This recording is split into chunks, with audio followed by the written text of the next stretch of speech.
Today we're going to be talking about why you should break up with your thesaurus.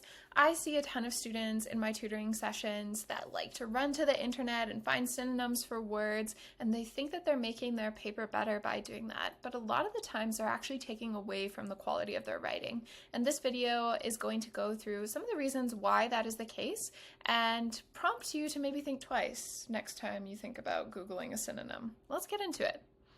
Our first reason why you should think about breaking up with your thesaurus is that synonyms are not always perfect. I've got an example here. It says it is clear that the war veteran Tim O'Brien had a difficult past. In this case, we're going to pretend that I want to find a better word for difficult. I want to impress my teacher. I want to get a really good mark on my paper, so I'm going to run to the internet and I'm going to search up all of the synonyms for difficult and choose one of those.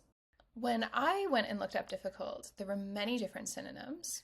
Some of them worked well and could be interchangeable with difficult, like hard, strenuous, tough, or gnarly, but there's also other synonyms that aren't exactly a perfect match. So we have here perplexing, confusing, obscure, fiddly. What can happen when we keep on reaching for the thesaurus, we're throwing words into Google to switch them out, is that we might end up choosing some of the synonyms that aren't the best matches.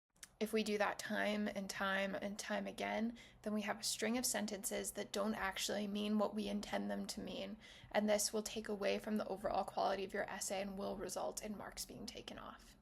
Another reason to think twice before jumping to the thesaurus is that it can make your writing really hard to follow. A lot of my students think, as long as my writing sounds fancy, as long as it sounds educated, I'm going to get a really good mark.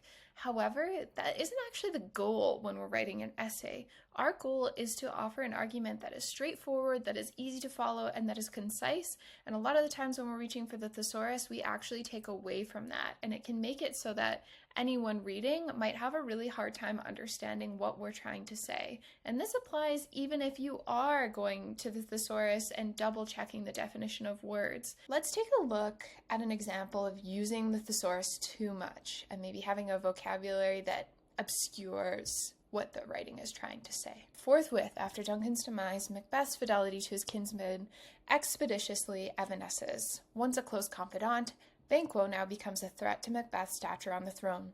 As he ruminates on this conundrum, Macbeth vouchsafes, "We have scorched the snake, not killed it." For some people, that might be easy to understand, but I bet that most students who read this might be a little bit unsure as to what I'm trying to say here. Let's take a look at a version of the same idea, just in more straightforward language. Immediately after Duncan's murder, Macbeth's loyalty to those around him rapidly disintegrates. Once a trusted friend, Banquo now becomes a threat to Macbeth's place on the throne. Reflecting on this, Macbeth states, "We have scorched the snake, not killed it." Here I've used vocabulary that I'm already really comfortable with, and because of that, it reads really well, it's very accessible, very approachable, and our argument is way more easy to follow compared to the first one. So use the words that you know. That's oftentimes the better approach. The third reason to break up with your thesaurus is that it's actually not a sustainable way to expand your vocabulary.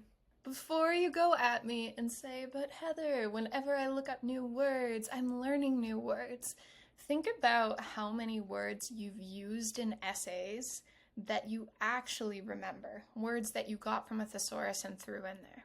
Chances are you don't remember a lot of them, and even if you do, like we've talked about earlier, you might not even have the correct definition of them, because you might be thinking, "Oh yeah, obscure, that's a synonym for difficult, they mean the same thing," when in reality, they actually don't, even though the thesaurus might have told you that, right? So instead of relying on a thesaurus to expand your vocabulary, I would suggest trying some other things. One of them is to read. I know this is so self-explanatory, but when I say read, I don't mean like you need to read like The Old Man and the Sea by Ernest Hemingway or something like that. It can literally be anything. Comics, magazines, graphic novels. The catch is when you come across a word that you're not sure about, you either need to look it up right away or save it on a note on your phone and make sure that you look it up later on, and try to use that word in context. So use it in conversation, or think about a sentence that you might use that word in, and continue to use it throughout the days to come. And you're more likely to actually retain that word than just throwing it in an essay and never looking at it again. Another way to expand your vocabulary is simply by just playing some word games, and I've got some suggestions here. There's Wordle, which of course you can just Google and find very easily. It's free.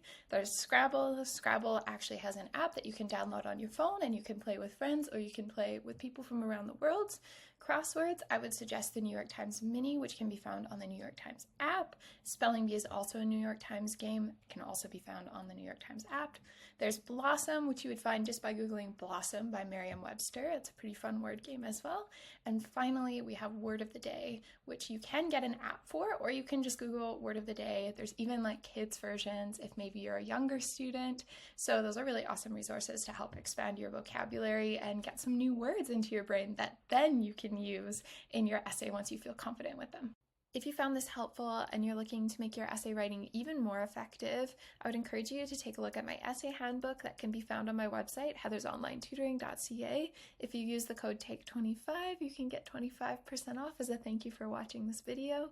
I like to end every video with a little affirmation, and today's is take it slow. So maybe space out your work a little bit, take a break, do 15 minutes here, 15 minutes there. It's a lot more sustainable than trying to do it all in one go.